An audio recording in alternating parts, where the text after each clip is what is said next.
some guidance from the government. We're not going to throw a bunch of people into the proverbial room and say, go figure it out, start from scratch.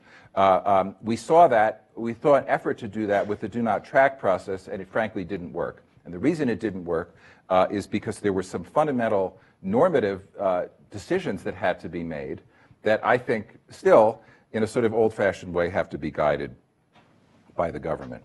So Danny, we're gonna continue this later. I'm gonna make you end with one answer to an important question. Okay. Given that, should governments lead the way in Brazil to make proposals that open the door to that multi-stakeholder discussion, or should it happen in a different manner? So I think that, I hope that this framework that I've laid out is a basis on which governments can have clarity about how to use the multi-stakeholder process and how not to use it.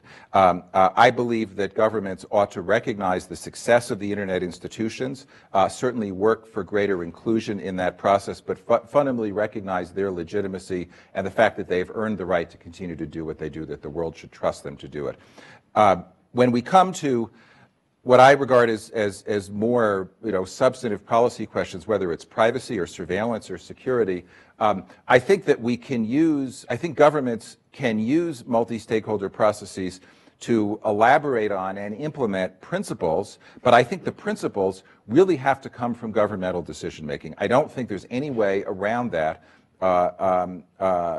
in some sense, because the 15 years of history of the Internet suggests that the way we've made progress on those issues, such as privacy, is with this delicate interplay of government setting the way, cajoling forward, and then trying to engage stakeholders to implement. So I think it's important to come out of Brazil with clarity about what we can expect of the kind of pure, voluntary, individually led multi-stakeholder processes on the one hand, and where on issues like surveillance or copyright or whatever else it is that governments of the world are concerned about, affordable access, that no one should have the illusion that we can just wave the multi-stakeholder wand over those questions and have an answer. Okay, so I'm going to hold you on that, and Olivier is going to bring us back to the U.S.